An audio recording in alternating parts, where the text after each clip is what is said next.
A German Shepherd stood outside Callahan Hardware in Green Bay, Wisconsin at 5:47 p.m. on December 29, 2019, her voice nearly gone from barking. She was soaking wet, ribs visible through matted fur, paws bleeding on the frozen sidewalk. This was her 47th attempt to find help. 4 newborn puppies were drowning in rising floodwater 2 miles away. She had run through the streets all day, barking at strangers, trying to lead them back.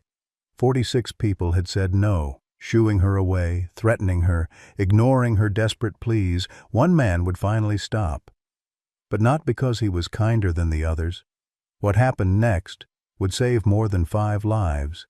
It would transform an entire city, expose devastating truths, and prove that sometimes salvation comes from the most broken places. But first you need to understand how a dog learned that humans were monsters, and then had to trust one anyway. The number 47 would haunt them all. Leave a like and share your thoughts in the comments, along with the city you're watching. From now, let's continue with the story. Green Bay, Wisconsin had seen better days.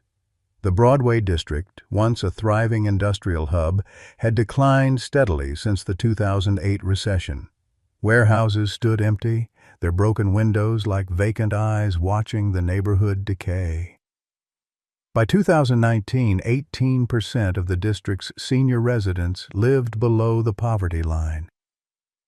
The winter that year was the coldest in 3 decades, with snow accumulating in mountains that refused to melt. Sal's salvage yard sat at 2847 Ashland Avenue, a sprawling maze of rusted metal and abandoned machinery in a natural depression that city planners had designated a flood zone decades ago. Nobody paid attention to the faded warning signs anymore. Nobody paid attention to much of anything in this forgotten corner of the city. Robert Callahan, everyone called him Bob, was 67 years old and looked every day of it. Gray hair, weathered hands that trembled slightly, the kind of weariness that comes from carrying grief too long. He'd worked as a carpenter for 45 years, building things with those steady hands. Now they just shook. 3 years ago, he'd watched his wife Mary die of cancer in their bedroom because they couldn't afford the morphine that would have eased her pain. The ambulance had arrived 47 minutes after his 911 call. Mary had been gone for 12 minutes by then. Bob sold their house to pay the $147,000 in medical bills that insurance wouldn't cover. He sold Callahan Sons Hardware, the store his father had founded in 1952. Now he lived in apartment 4B at Riverside Senior Living, managing the hardware store for its new corporate owners, surviving on $1,847 a month in Social Security. In his nightstand drawer, a loaded .38 revolver had been waiting since December 15th. He'd written his will, said goodbye to everything. December 29th would be the day. Marcus Brennan was 37 and drowning in a different way. He'd once been a successful contractor with a wife named Jennifer and a daughter named Lily. Then Jennifer was diagnosed with leukemia in 2017. Then she left him, filed for divorce, claimed domestic violence, took Lily and disappeared. Marcus never knew Jennifer left to spare him the medical debt that had destroyed Bob. Never knew she died alone in hospice 8 months later. Never knew Lily wasn't biologically his, though he'd loved her as his own since she was born in 2007. He just knew he'd lost everything. The $89,000 in debt, the failing business, the daughter who refused to see him, the warehouse he could barely afford to rent at 2847 Ashland Avenue, Warehouse 47, and Sasha, a 6-year-old German Shepherd who'd arrived at his door 3 years ago, eager and trusting. She'd become the target for every ounce of rage and grief Marcus couldn't control. The chain around her neck, the beatings, the starvation. 3 years of systematic torture in that concrete room. Until March 15, 2019, when survival instinct finally overcame learned helplessness and she ran. The room in Warehouse 47 had no windows. One fluorescent light buzzed overhead, casting harsh shadows on concrete walls. A 6-foot chain bolted to a pipe kept Sasha from reaching the water bowl when she stretched the wrong direction. This had been her world since 2016. She'd arrived as a 3-year-old, tail wagging, eager to please. Marcus had wanted a guard dog. Instead, he got something to break. The first beating came after Jennifer left. Sasha had wagged her tail, happy to see Marcus return home.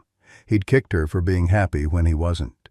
The pattern established itself quickly. Food withheld for days, blows from boots and fists and pipes, isolation in that windowless room. Wednesday nights were worst.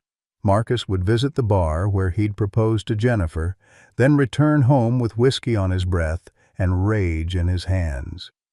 Even after 3 years, Sasha's tail would wag tentatively when Marcus approached, some deep instinct still hoping for kindness. Her body would press low in submission, amber eyes searching his face for mercy that never came. In February 2019, someone broke into the warehouse. Nothing was stolen, but the violation sent Marcus into a fury. He beat Sasha unconscious with a pipe and left her for 3 days without checking. Without water, the temperature dropped to 15 degrees. When she finally dragged herself upright, the water bowl was frozen solid. On the wall behind her chain, 3 other mounting bolts were visible. Different heights, different-sized dogs. Sasha was not the first. Wednesday, March 13th, Marcus came home drunker than usual. The whiskey bottle in his hand was nearly empty. He raised the pipe high. For the first time in 3 years, Sasha didn't cower. The chain, in Marcus's deteriorating state, hadn't been secured properly. When she bolted past him, it slipped free. The side door, never properly locked anymore, burst open under her weight. Marcus stumbled after her, shouting, but his heart wasn't in the chase. Part of him wanted her gone. Part of him hated what he'd become. Sasha ran. Her paws bled on frozen March sidewalks. She didn't stop for 2 miles. Didn't look back until she collapsed behind a dumpster on the east side, lungs burning, legs trembling. Free. Finally free. But freedom brought new terrors. Every human was a potential Marcus. Hunger was constant. She learned to raid dumpsters behind restaurants in the hours before dawn when fewer people were around. The McDonald's on Washington Street became a regular stop. She slept in abandoned buildings, never staying long enough to feel safe, always moving. Spring became summer. New scars accumulated. A raccoon tore her left ear fighting over scraps. A car clipped her, worsening the limp in her right hind leg. July's heat left her panting with no access to clean water. In May, behind a Chinese restaurant, she encountered another German shepherd, male, battle-scarred but not aggressive. For 3 days they traveled together, sharing food and warmth. Then he vanished as suddenly as he'd appeared. Sasha was alone again. By June, her belly was swelling. The nesting instinct grew overwhelming. She needed shelter, safety, a place to bring new life into a world that had shown her mostly cruelty. Sal's salvage yard offered a hollow created by collapsed corrugated metal leaning against a concrete barrier. Hidden behind mountains of old tires barely large enough for her swollen body, exposed to wind and weather. But it was all she had. She lined it with newspapers, cardboard, a moldy blanket pulled from a dumpster. Every instinct screamed this wasn't safe enough. She had no choice. November 23rd arrived with the season's first snow falling soft and silent. At 11 p.m., labor began. Pain, worse than any beating, worse than hunger, worse than cold, her body racked with contractions as she struggled alone in the dark. The first puppy came at midnight. Instinct guided her, cleaning the tiny creature with her tongue, stimulating its breathing, nudging it toward her belly where it latched on and nursed. An hour later, a second puppy, then a third, then a fourth. By dawn, 4 puppies lay against her, 3 males and 1 female, the smallest of the litter. Their eyes were sealed shut. They were completely helpless, completely dependent on her for everything. Looking down at them, feeling their warmth, hearing their soft sounds of contentment, Sasha felt something she'd almost forgotten existed. Love, purpose, a reason to keep fighting. She hadn't eaten in 2 days, but her body produced milk. She hadn't slept, but she stayed alert, ears swiveling at every sound, ready to protect these vulnerable lives with her own. The female puppy, the fragile one, worried her most. While her brothers grew stronger, she remained weak, her cries softer, her nursing less vigorous. Sasha would spend extra time cleaning her, encouraging her, willing her to survive. December came. Green Bay's legendary winter showed no mercy. The first week of December, Sasha hadn't eaten in 3 days, but somehow her body produced milk. She left the puppies only 15 to 20 minutes at a time, returning with scraps that were never enough. Temperatures dropped to 10 degrees at night. The puppies' eyes remained closed, making them even more vulnerable. Sasha curled around them constantly, her body the only barrier between them and the killing cold.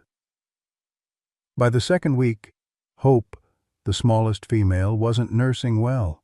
Sasha spent extra time encouraging her, licking her, willing her to be strong. Snow accumulated 18 inches deep in the salvage yard. Wind found every gap in their hollow shelter. The corrugated metal offered less protection with each passing day.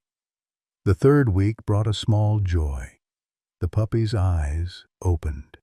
They began exploring their tiny world on unsteady legs, playfighting with gentle growls that made Sasha's heart swell despite everything. But food grew scarcer as restaurants closed for the holidays. Sasha's ribs showed again through her fur. Christmas week arrived. The city went quiet. Dumpsters were locked or empty. Temperature plummeted to a record low of 5 degrees. Sasha shivered through the nights, unable to sleep, watching over her babies. On December 26th, Hope stopped crying, a terrifying sign. Sasha licked her desperately, keeping her warm, keeping her alive. Then the weather changed. December 27th dawned with something unprecedented. The temperature jumped from 15 degrees to 45 degrees in a matter of hours. Instead of snow, rain began falling. Meteorologists on a television in a nearby garage warned of rapid melting causing flooding in low-lying areas within 48 hours. Businesses in the flood zone began sandbagging. Sal's salvage yard, abandoned and forgotten, went unnoticed.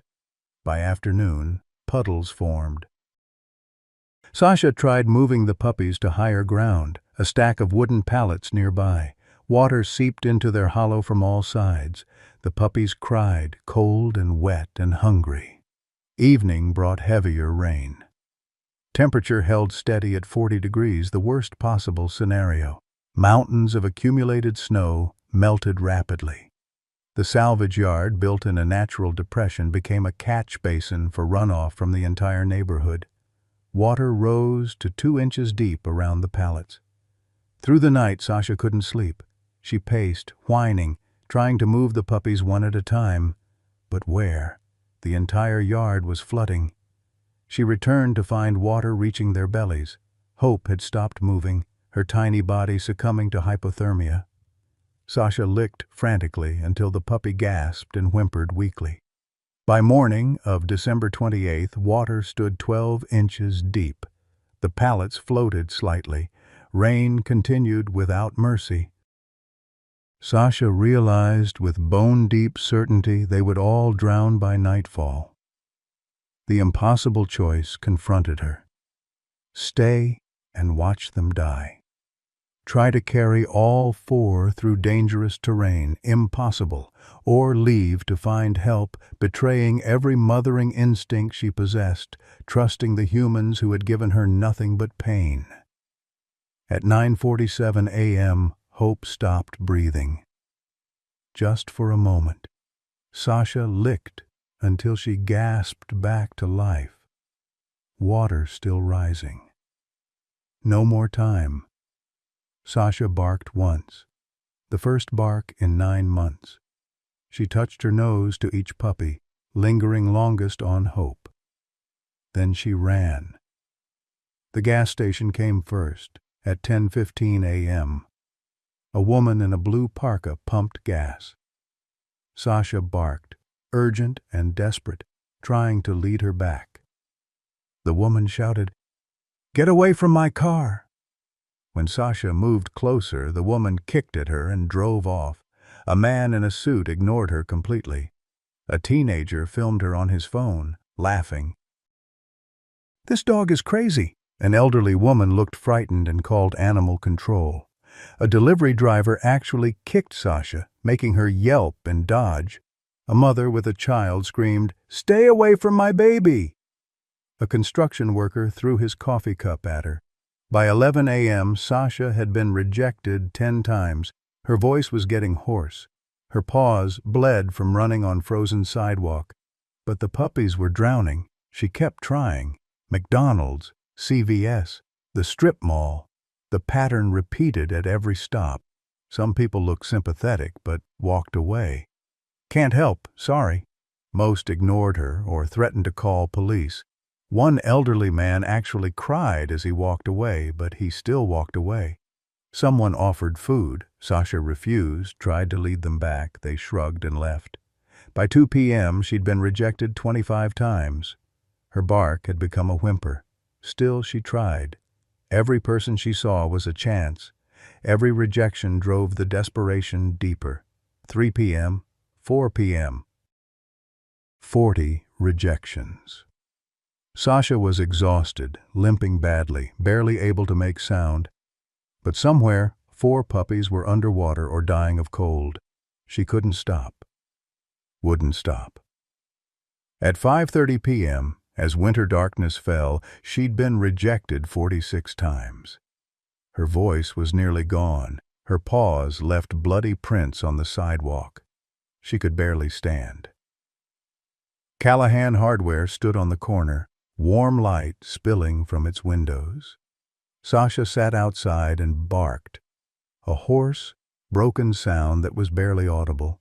She was about to give up, about to accept that she'd failed, that her babies would die, that the world was as cruel as she'd always known it to be. At 5:47 p.m., the door opened. A gray-haired man stepped out, irritation on his weathered face. He'd come to tell her to shut up so he could go home and die in peace.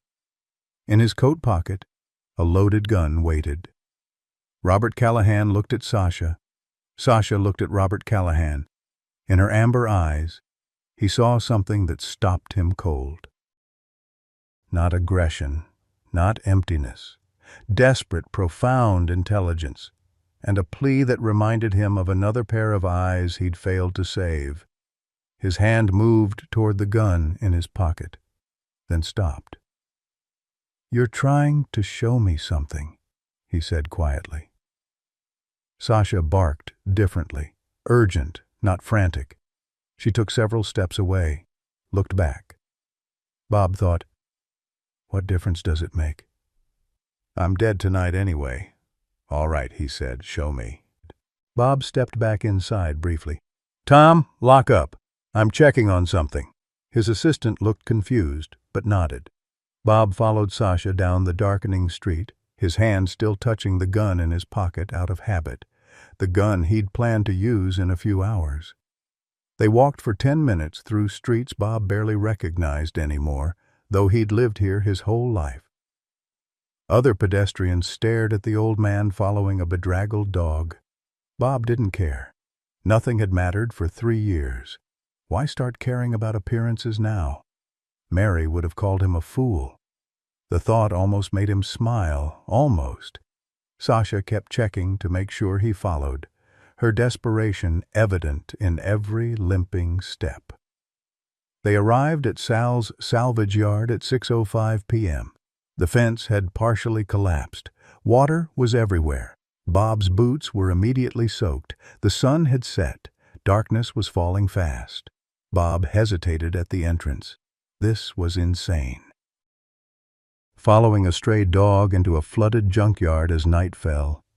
But something in Sasha's eyes had reminded him of Mary in that hospital bed, begging him wordlessly to save her. He couldn't save Mary. Maybe he could save whatever this dog was so desperate to protect. Sasha moved quickly now, navigating the treacherous terrain with urgent whining. Bob stumbled over debris, nearly turned back. Then he heard it, faint but unmistakable. Puppies crying. "Oh my God," he whispered. He pushed through the last barrier of twisted metal. The scene before him at 6:12 p.m. stopped his heart. 4 tiny puppies, huddled on a piece of floating cardboard, shivering so violently he could see it from 10 feet away. Water surrounded them, rising visibly. The smallest one, a female, wasn't moving at all. Sasha rushed to them immediately, licking frantically, looking back at Bob with eyes that said everything. "Please, I can't do this alone. Please help them." Bob didn't think. He pulled off his winter coat, the expensive one he'd bought before Mary got sick, and waded into the water. It reached his waist, shockingly cold. He scooped the puppies into his coat, cradling them against his chest.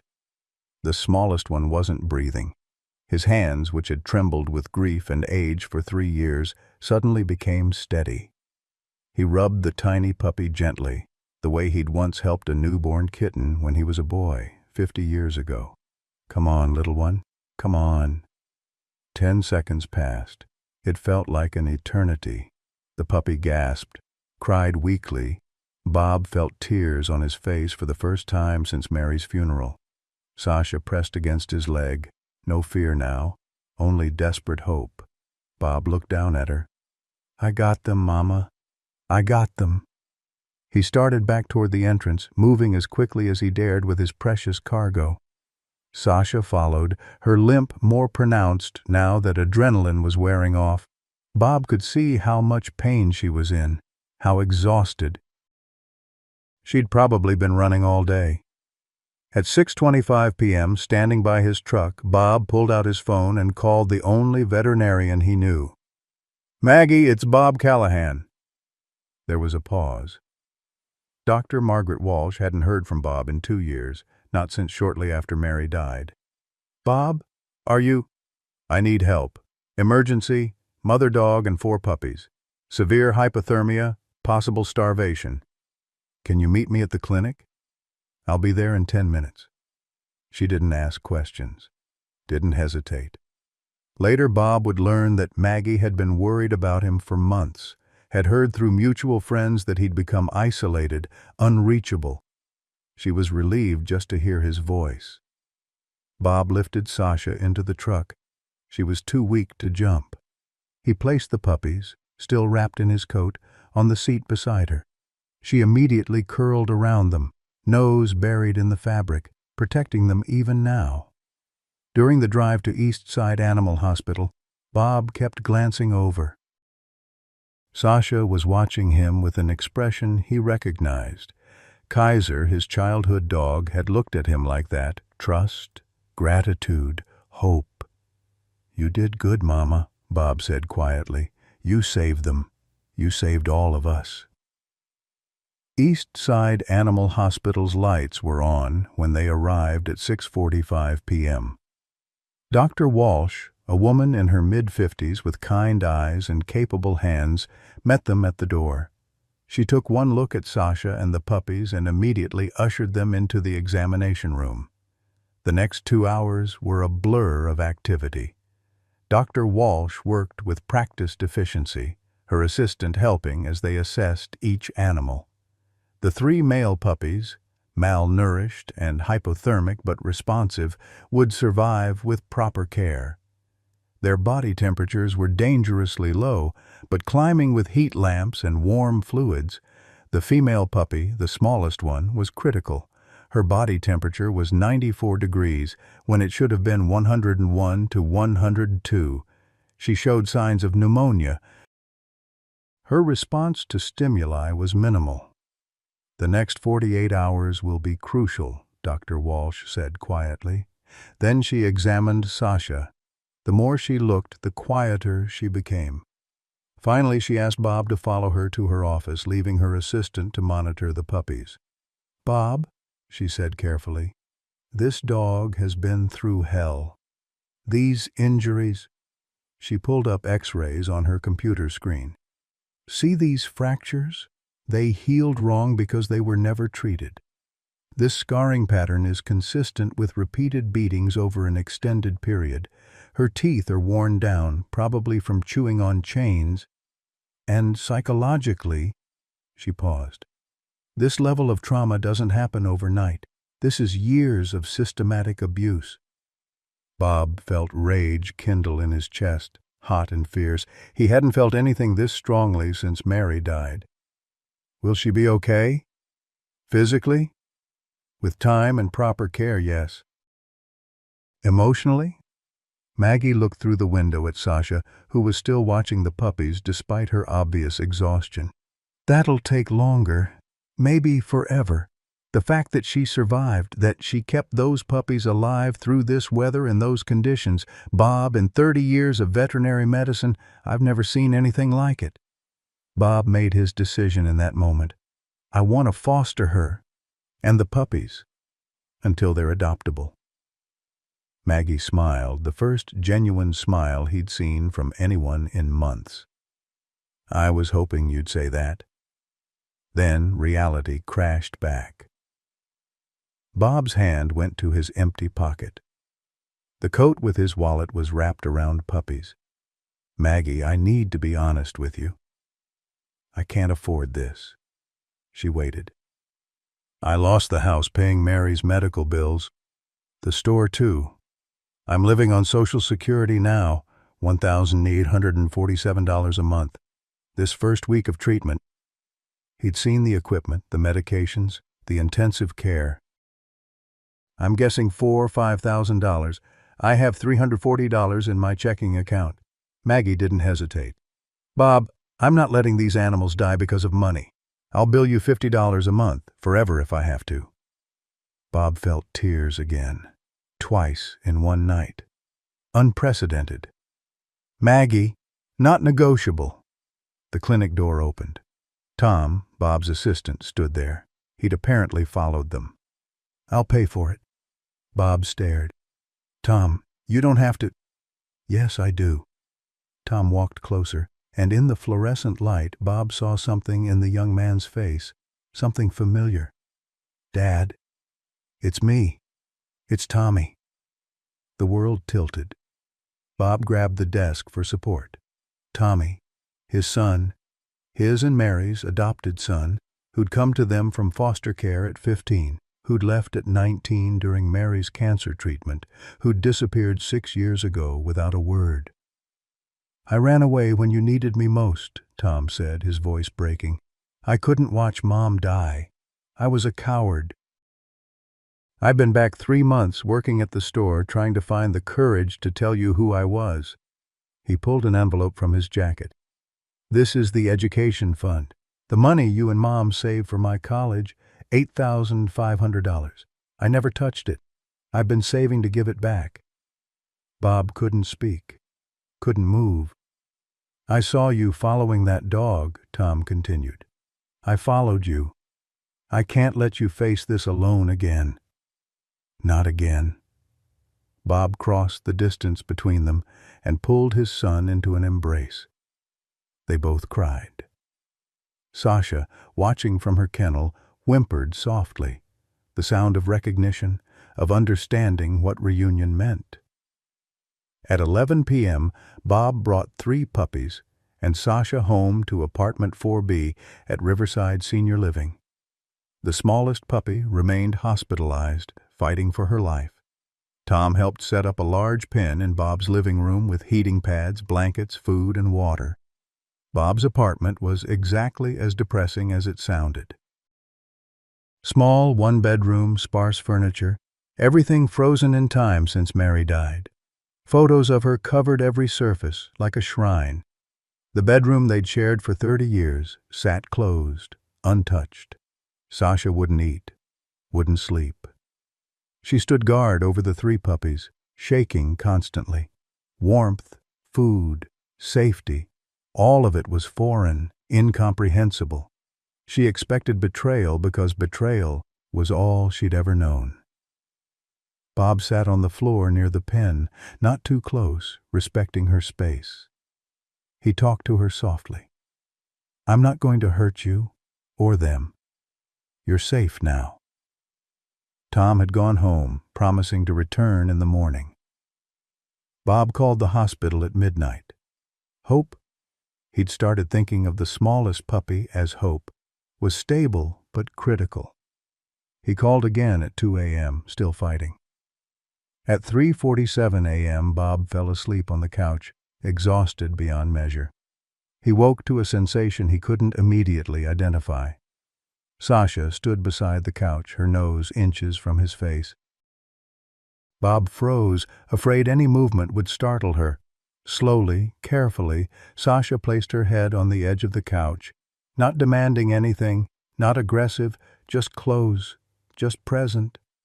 Bob extended his hand with glacial slowness. Sasha sniffed it, her entire body tense and ready to bolt. Bob didn't grab, didn't force, just waited. After what felt like hours, Sasha's tail gave one small, tentative wag. Bob felt tears on his cheeks for the 3rd time that night. "Good girl, Sasha. Good girl."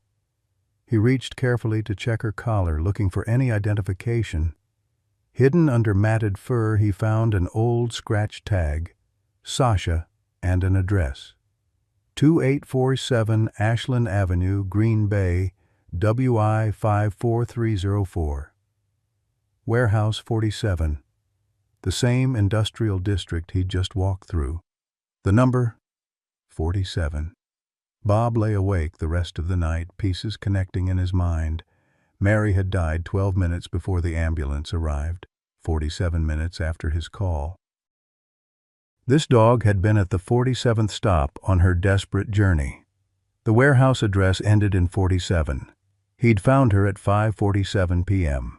At 6 a.m. on December 29th, as weak winter light filtered through his windows, Bob found the gun in his coat pocket. He'd completely forgotten about it. For the first time in 3 years, he'd gone several hours without thinking about death. He looked at the gun for a long time, then at Sasha, sleeping near the puppies. He removed the bullets and put them in one drawer, put the gun in another drawer. Didn't throw them away. He wasn't ready for that, but separated them. "Maybe," he said to the empty room, "maybe I can wait until the puppies are adopted. Just until then." By 9 a.m. he'd made another decision. He called the Green Bay Police Department and asked for someone who handled animal cruelty cases. Detective Sarah Morrison called him back within 20 minutes. "Mr. Callahan, I understand you have information about animal abuse." Bob sent her photos of Sasha's injuries and the address from her tag.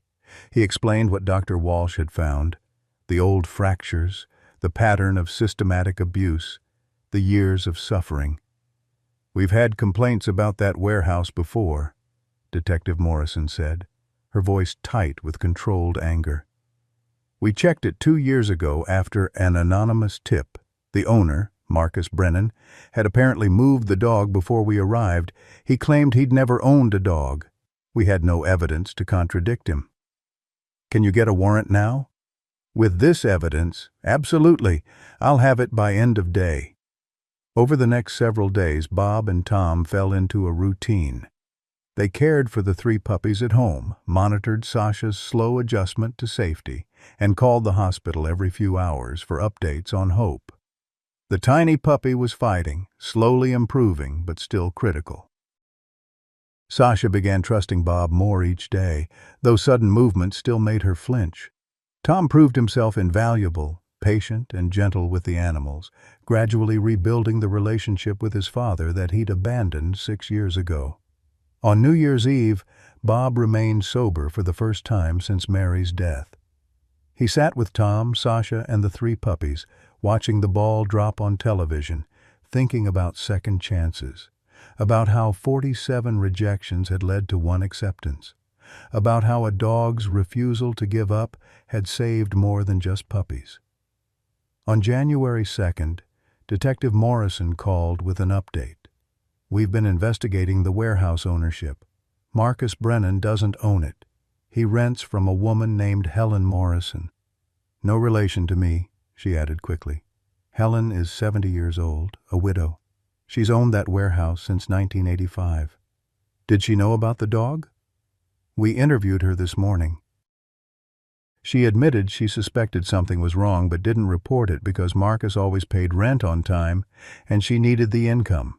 After her husband died, that rental income became her primary source of support." Bob felt conflicted. He understood desperate poverty. But choosing money over an animal's suffering? What happens to her? She's being charged as an accessory. Could face jail time, will definitely face a lawsuit. She could lose the warehouse, her savings, everything. The news left Bob unsettled. Helen Morrison was 70, a widow, dependent on that income to survive, not unlike his own situation. Where was the line between victim and enabler? He didn't know. On January 3rd, police executed the search warrant on Warehouse 47. Detective Morrison called Bob that evening to tell him what they'd found. The room where Sasha had been kept still had the chain attached to the wall, 6 feet long, bolted into concrete. The floor was stained with old blood and waste. Empty food bowls sat in the corner, one filled with frozen, moldy water. The temperature inside was 40 degrees, no heating, but what made Detective Morrison's voice shake with rage were the other mounting bolts in the wall, 3 of them at different heights, suggesting different-sized dogs. "Marcus claims they were from the previous tenant," she said, "but records show he was the first tenant when the warehouse was converted to rental units 8 years ago. We think there were other dogs before Sasha. They all disappeared." Bob felt sick. "Where are they now?" "We don't know. No bodies found on the property, but—" She didn't need to finish. The implications were clear. "What about Marcus? We arrested him this afternoon. He's being charged with multiple counts of felony animal cruelty. If we can prove the other dogs existed and what happened to them, more charges will follow." "What was he like when you arrested him?" "Broken," Morrison said quietly. "Completely broken. Didn't resist. Barely spoke. Just kept saying, 'I know what I did.'" That evening, Detective Morrison came to Bob's apartment to take additional photographs of Sasha's injuries for evidence. She also brought information about what they'd found in Marcus's filing cabinet: medical records for Jennifer Brennan, Marcus's ex-wife, leukemia diagnosis, 2017, divorce papers filed by Jennifer, citing domestic violence, letters from a child named Lily, refusing to see Marcus. 12 letters over 2 years, each one breaking Bob's heart a little more. Photos of Jennifer and Lily, torn and taped back together repeatedly, a physical manifestation of obsession and grief. Jennifer's obituary, dated May 2018. She died in hospice, 8 months after leaving Marcus.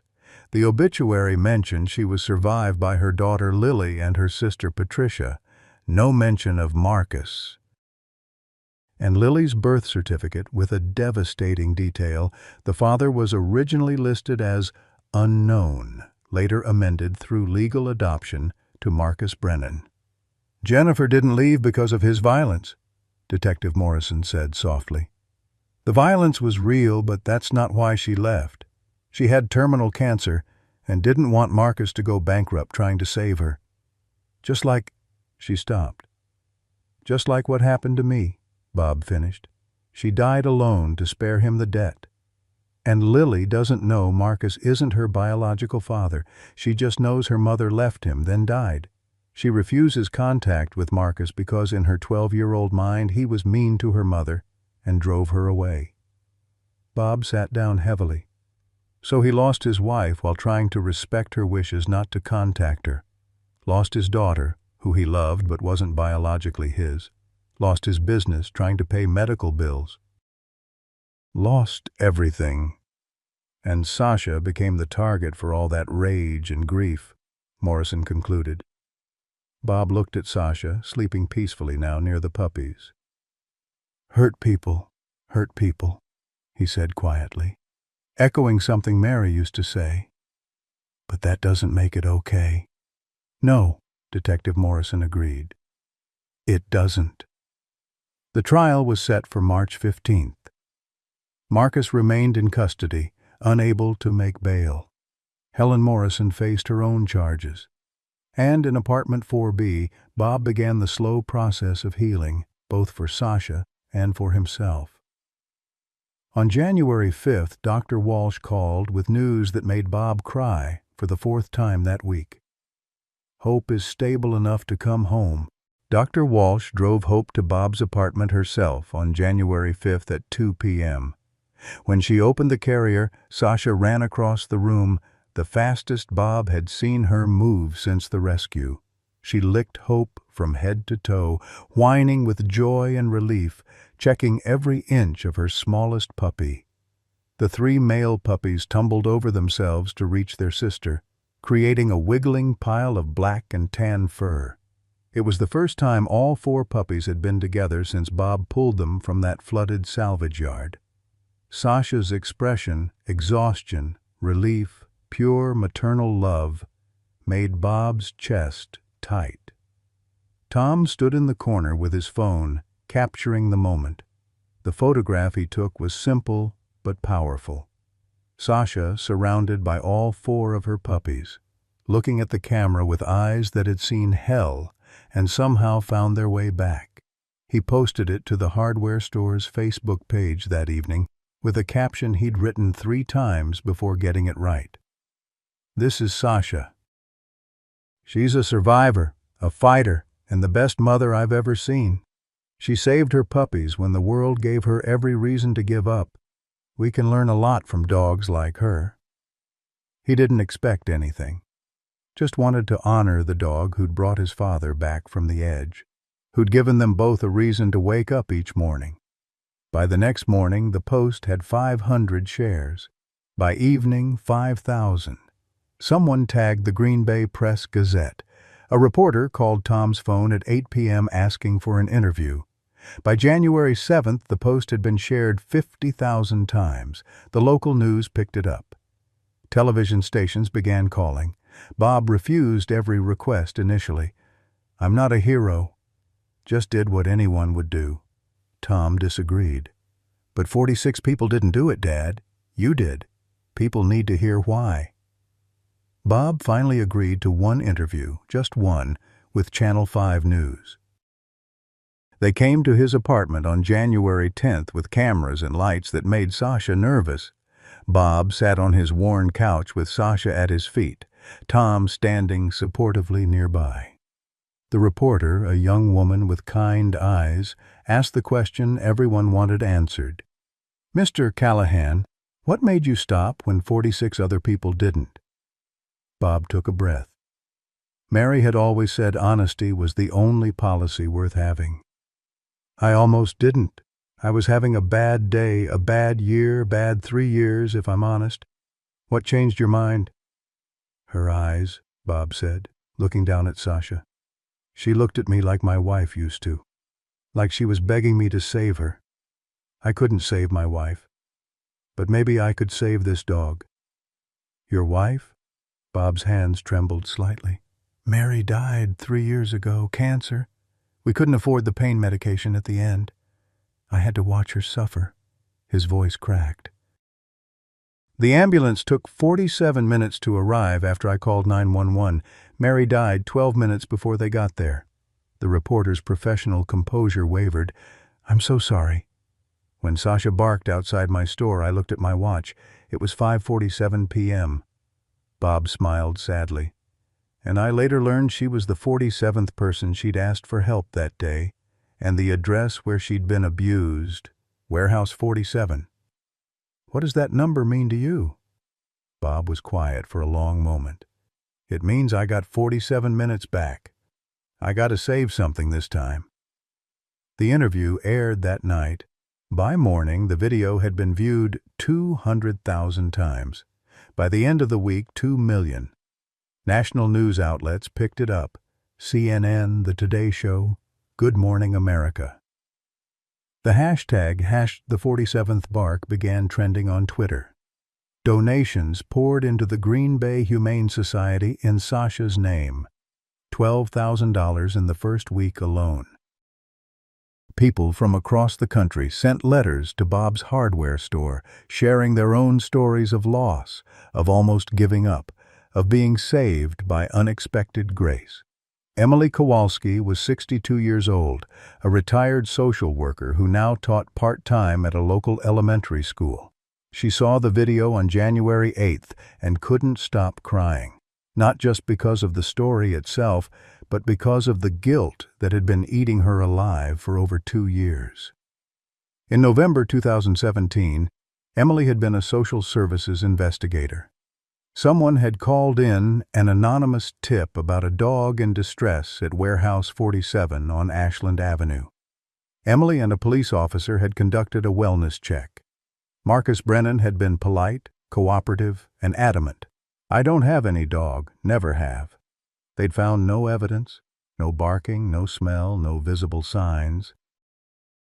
What Emily didn't know was that Marcus had moved Sasha to a friend's garage the night before, warned by someone who'd seen officials asking questions in the neighborhood.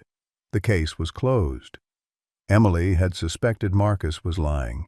Something about his nervousness, the way he'd positioned himself in the doorway to prevent them from seeing deeper into the warehouse. But suspicion wasn't evidence. She'd filed her report and moved on to the next case, except she never really moved on.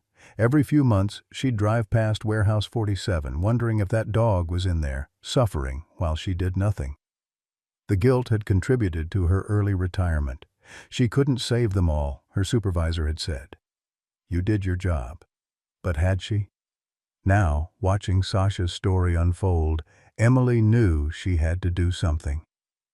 On January 15th, she created a Facebook group called Sasha's Legacy, Green Bay Cares. The description was simple. No more Sashas, no more ignoring, no more excuses. Within 48 hours, 2,000 people had joined. Emily organized the group with the efficiency of someone who'd spent 30 years in social services.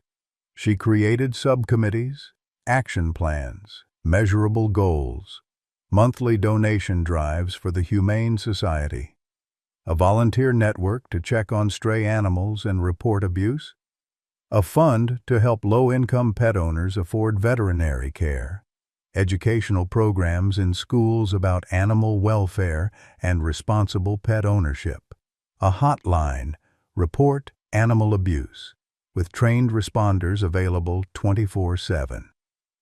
By February, the group had 10,000 members. Emily organized the first major community event, the 47 Acts of Kindness Challenge. Participants committed to performing 47 good deeds in 47 days, helping neighbors, donating to shelters, checking on elderly residents, feeding stray animals. School children participated, businesses participated, even city council members joined. Local media covered the movement weekly. Green Bay transformed by dog story, read one headline. What had started with one man following one desperate dog was becoming something much larger, a community examining its own capacity for compassion and finding it wanting. On February 10th, Marcus Brennan was formally arrested and charged. Felony animal cruelty, Class 1 felony, up to 3.5 years in prison. Unlawful restraint of an animal, failure to provide adequate care. Additional charges pending if investigators could prove what happened to the previous dogs those mounting bolts suggested. Police found Marcus in the warehouse, drunk, surrounded by empty bottles. He didn't resist arrest, barely spoke. His booking photo showed a hollow-eyed man who looked far older than 37. His initial court appearance on February 12th was brief. His public defender entered a not guilty plea. Bail was set at $10,000. Marcus couldn't afford it. He remained in custody, and nobody came forward to help him. Not Jennifer's sister, who had custody of Lily. Not friends, he had none left. Not Helen Morrison, the woman who owned the warehouse, because she was facing her own charges. Social media exploded with reactions. Death threats flooded the police department's Facebook page. People demanded maximum sentencing. But other voices emerged too, asking uncomfortable questions. What about the property owner who knew and did nothing? What about the system that had checked on the abuse report 2 years ago and found nothing? Where was the accountability beyond just one broken man? Helen Morrison's case created the most debate. When confronted with evidence of her role, renting to Marcus for years, suspecting abuse but not reporting it because she needed the income, the 70-year-old widow made a stunning public statement. "I knew something was wrong," she said in a press conference her lawyer tried to stop. "I heard sounds. I saw Marcus's condition deteriorating, and I did nothing because I needed that rental income to survive. My husband left me the warehouse and nothing else. That $800 a month kept me fed, kept the heat on. I chose my comfort over an animal's life, and I have to live with that." Then she did something nobody expected. "I'd like to plead guilty and serve Marcus Brennan's sentence. I'm 70 years old. I enabled this abuse for years. Let me face justice for both of us." The court rejected her offer. Each defendant had to face their own charges. But Helen's gesture sparked intense debate. She sold the warehouse and donated $50,000 to Sasha's legacy. She became the group's most active volunteer, spending 20 hours a week at the animal shelter, working with abused dogs, her penance visible and tangible. Was it genuine redemption or performative guilt? The community remained divided. Some praised her courage in taking responsibility. Others called it too little too late, a wealthy widow buying absolution while Sasha still bore the scars. Emily Kowalski wrestled with her own guilt, wondering if she should make a similar public confession about the failed wellness check in 2017. Tom encouraged his father to forgive himself for the times he'd walked past Sasha before December 29th. Forgiveness, it seemed, was more complicated than anyone wanted to admit. The trial was set for March 15, 2020. Marcus remained in jail. Green Bay remained transformed. And in apartment 4B, Bob learned that saving something broken meant accepting you might be broken too. And that was okay. March 15, 2020 dawned cold and clear. Brown County Courthouse filled early with spectators, media, and animal rights advocates wearing pins with Sasha's photo. Bob arrived with Tom and Sasha, who'd been certified as his emotional support animal. Dr. Maggie Walsh came to testify as an expert witness. Emily Kowalski sat in the gallery, carrying her own guilt like stones in her pockets. District Attorney Michelle Kowalski, Emily's daughter, though few people knew, led the prosecution. Marcus's public defender, James Walsh, looked tired before proceedings even began. The prosecution's case was devastating in its simplicity. Photographs of the warehouse room projected on screens made jurors gasp. The chain, the blood-stained concrete, the empty bowls, the other mounting bolts suggesting previous victims. Dr. Walsh's testimony was clinical and damning. "In 30 years of veterinary medicine, I've never seen systematic abuse this prolonged. This wasn't anger. This was torture." Police testified about finding Marcus drunk in the warehouse, about the evidence of other dogs, about his initial lies 2 years earlier when they'd investigated the anonymous tip. Then Bob took the stand. "When I found those puppies, they were dying," he said quietly, "because 46 people before me didn't care enough to stop, didn't want to get involved, looked the other way. We all share some guilt here. But Marcus Brennan made the choice to hurt something helpless for 3 years. That choice was his alone." Sasha lay at Bob's feet during his testimony, calm until the bailiff brought Marcus into the courtroom. Then she began shaking, whimpering, pressing herself against Bob's legs. Marcus, in an orange jumpsuit that hung loose on his diminished frame, saw her. Their eyes met across 30 feet of courtroom space. Marcus's face crumpled. His shoulders shook with silent sobs. He mouthed 2 words. "I'm sorry." The jury watched. The gallery watched. Nobody knew if his remorse was genuine or performance. On day 2, the defense didn't deny the abuse. Instead, James Walsh tried to explain it. He called an expert on grief and trauma who testified about how profound loss can manifest as violence, especially in individuals with untreated mental illness and substance abuse. He presented Marcus's medical records, depression, alcoholism, suicidal ideation documented over 3 years. Financial records showed bankruptcy proceedings, medical debt totaling $89,000, a business collapsing under the weight of unpaid bills. Then he told Jennifer's story, how she'd been diagnosed with leukemia in 2017, how she'd filed for divorce claiming domestic violence that existed but was exaggerated, to ensure Marcus didn't fight for custody, didn't destroy himself trying to save her the way Bob had tried to save Mary, how she'd died alone in hospice in May 2018, 8 months after leaving, forbidden Marcus from attending her funeral. Marcus Brennan is a broken man who did terrible things, Walsh argued, but he's also a victim of a healthcare system that bankrupts families for trying to save dying loved ones, of loss so profound he couldn't process it, of mental illness left untreated because he couldn't afford help. This doesn't excuse his actions, but it explains them. Hurt people hurt people. Until we heal the hurt, we'll keep creating more Marcuses. The courtroom stirred. Bob felt the argument's pull. He'd been close to becoming Marcus himself, his gun, his plan, his own rage at losing Mary. Only Sasha's barking had stopped him. On day 3, the defense presented its surprise evidence. "Your Honor," Walsh said, "I'd like to play a video recorded by Jennifer Brennan before her death in May 2018. The prosecution objected on relevance grounds. The judge, a stern woman in her 60s who'd once lost her own wife to domestic violence, looked skeptical but allowed it. The video began.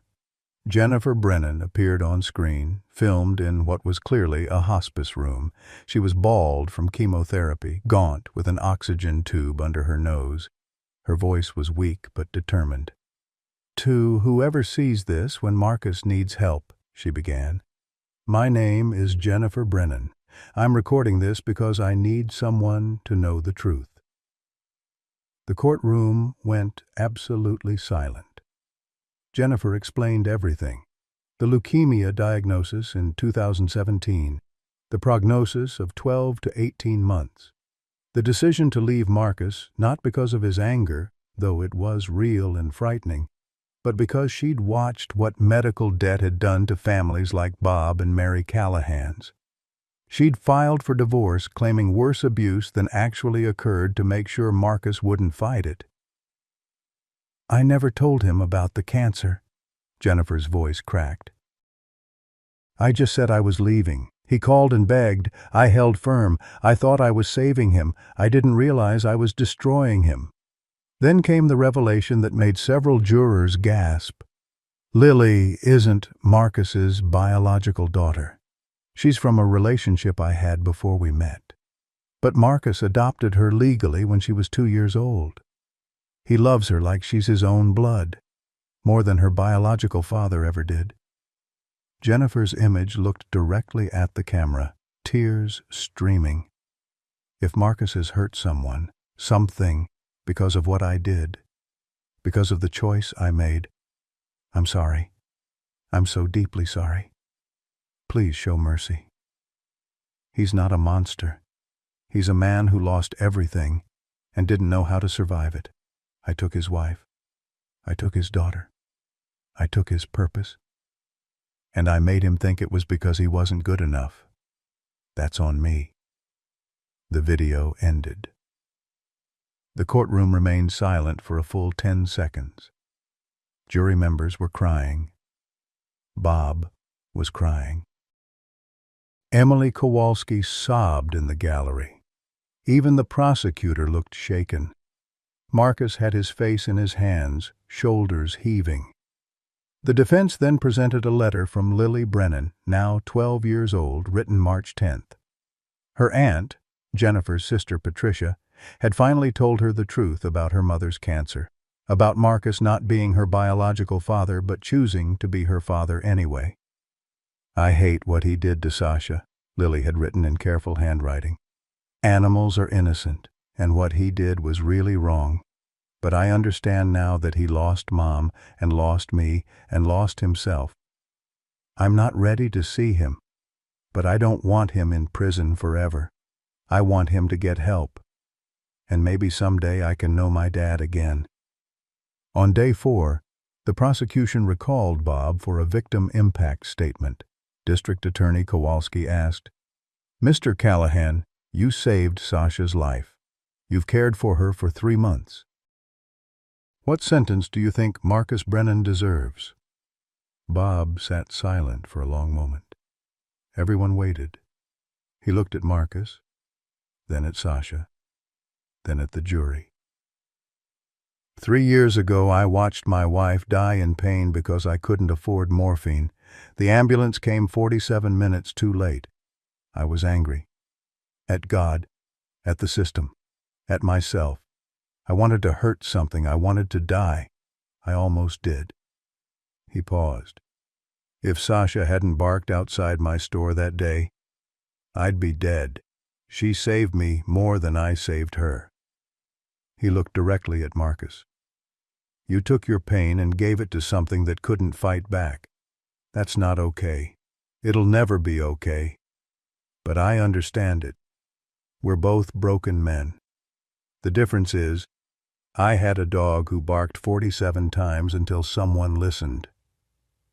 Bob's voice strengthened. I don't know what sentence you deserve, but I know we both deserve a chance to do better. And I know that putting you in a cage won't undo what happened to Sasha. What will help is fixing the system that broke you in the first place.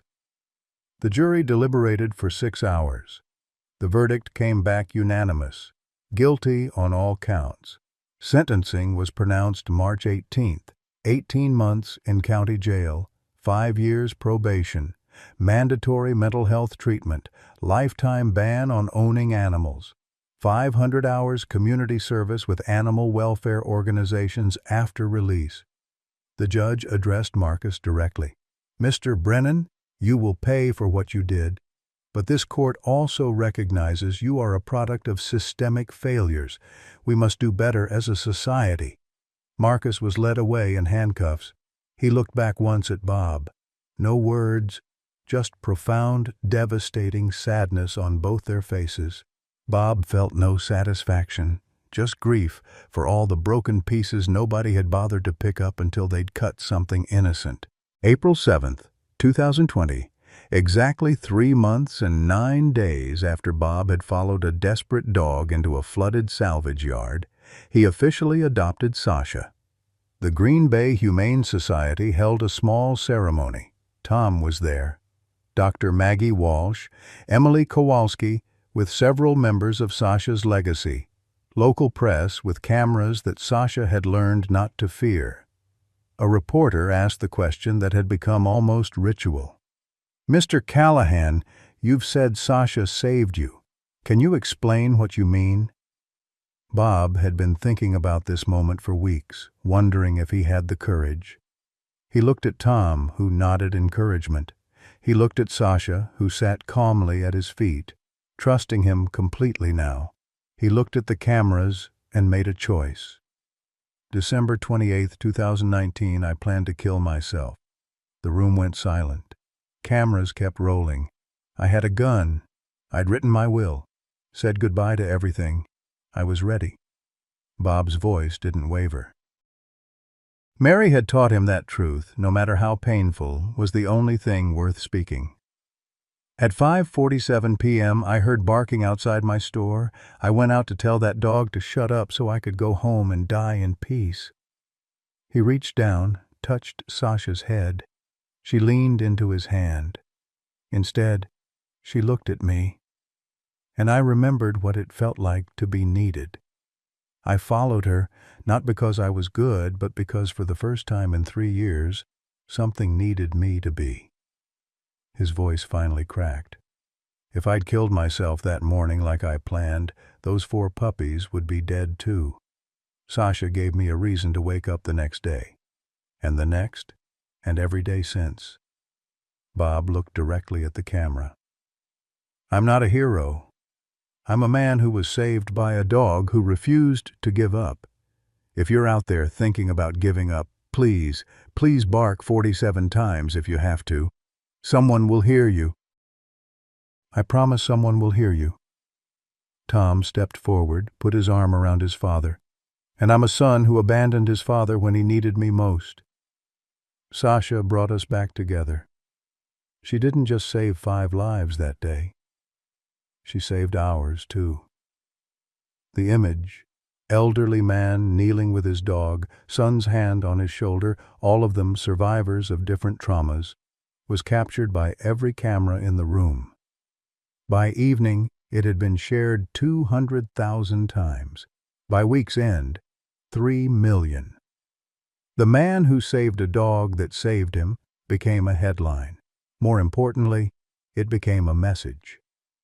The National Suicide Prevention Lifeline reported a 30% increase in calls from Wisconsin in the week following Bob's confession.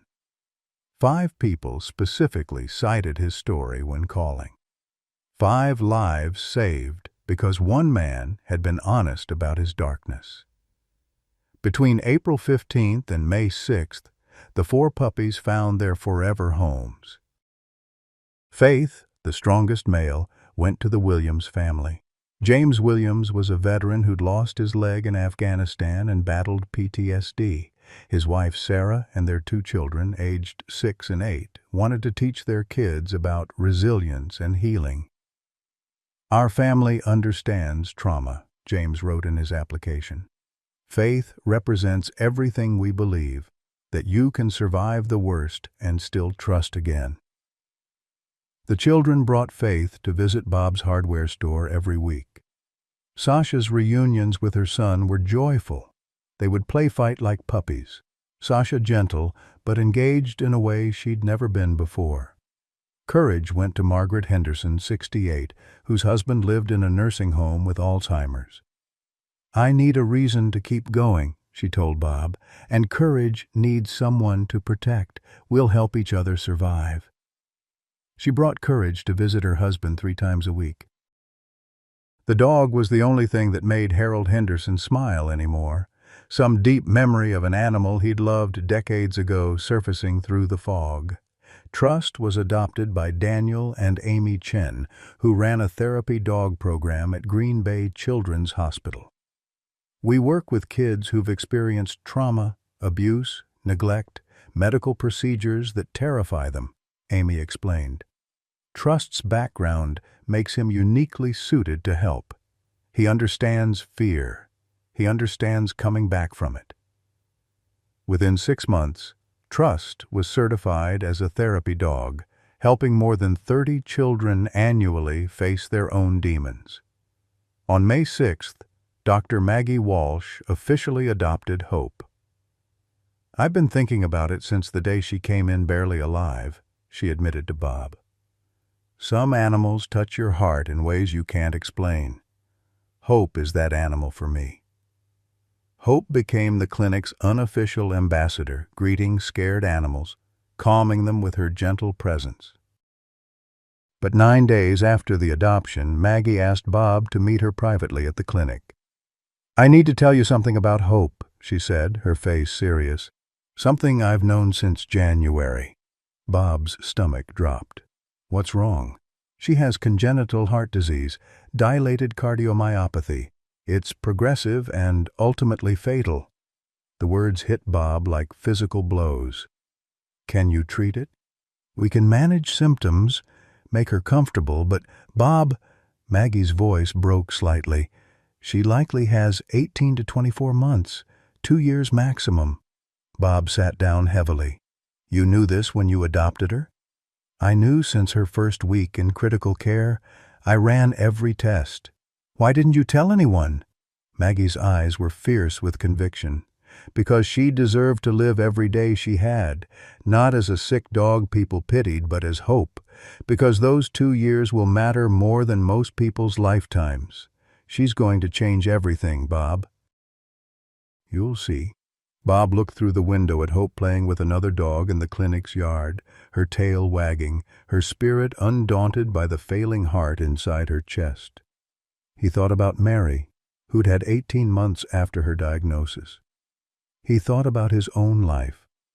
How did any of us know how long we had? "Every day is a gift," Maggie said softly. "Some of us get 80 years. Hope gets 2. But those 2 years? Bob, she's going to teach us how to live." Bob understood then. Hope's story wasn't over. It was just beginning. And when her time came, they would use her legacy to launch the second phase of Sasha's legacy. Care for chronically and terminally ill animals. Hope's Haven, they'd call it. A place where animals with limited time could live with dignity, love, and purpose. "She'll teach us how to die with grace, too," Bob said quietly. "But first, she'll teach us how to really live." Maggie smiled through tears. "Exactly." That night, Bob held Sasha close and thought about all the ways brokenness could be transformed into beauty. About how the smallest, weakest life could have the biggest impact. About how knowing the end was coming made every moment matter more. Hope had 2 years. Bob had however long he had. Sasha had survived when she shouldn't have. Marcus was in jail, learning to live with his guilt. Tom had come home. Emily had turned her guilt into action. They were all terminal. They were all survivors. They were all, in their own ways, learning what Hope already knew, that life wasn't measured in years but in moments of meaning. December 29th, 2021, exactly 2 years after the rescue, Riverside Community Center overflowed with 200 people celebrating Sasha's legacy's 2nd anniversary. The 4 dogs, now full-grown German shepherds, reunited in the center of the room. Faith stood tall and confident beside James Williams. Courage pressed close to Margaret Henderson, who'd aged visibly but smiled more. Trust wore his therapy dog vest, calm among the crowd. And Hope, smaller than her brothers, tail wagging despite the weakness everyone could now see, stayed close to Dr. Walsh. Sasha, healthy at 70 pounds, moved among her children with gentle dignity. Emily Kowalski announced the statistics: stray animal complaints down 40%, abuse reports up 300% as people finally stopped looking away, adoptions up 150%, $470,000 raised, 47 chronically ill animals receiving care. City Council had passed Sasha's law with mandatory welfare checks and increased penalties for abuse. 2 years ago, Emily said, one dog refused to give up. Now an entire city refuses to look away.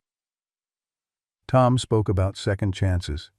A video message played from Marcus Brennan at a halfway house, his face gaunt but sober. "I'll spend my life making amends. Thank you for giving me that chance." Then came the announcement. Sasha's legacy was expanding to care for terminally ill animals. Hope's Haven, they'd call it, for animals whose time was short, but whose lives still mattered. Dr. Walsh brought hope to the stage. The small dog looked tired, but her tail wagged. Sasha came to her, touched noses with her smallest daughter. Hope licked her mother's face. Then Hope collapsed. At 7:47 p.m. in the emergency area with Bob, Tom, and Sasha present, Hope took her last breath. Sasha howled, a sound of pure grief that silenced 200 people. The room wept together. 4 years later, on April 7, 2024, Bob Callahan died at home at 9:47 a.m. He was 72. Heart disease had weakened him over months, but he'd refused hospitalization. "I want to be home," he'd said. Tom had moved in to care for him. Sasha never left his bedside. "These 5 years were the best of my life," Bob told Tom that morning. "You came back. Sasha came. I got to matter again." "You always mattered, Dad?" Bob smiled, touched Sasha's head. "Good girl. You saved me. Now it's okay." He closed his eyes. At his funeral on April 12th, Sasha walked behind the casket in her service vest. Marcus Brennan, released early for good behavior, stood in back, crying. The tombstone read, "Robert Bob Callahan, 1952 to 2024. The 47th person." He stopped. Tom adopted Sasha, who lived 3 more peaceful years before dying in her sleep in July 2027. Sasha's legacy continued, helping over 1,000 animals annually.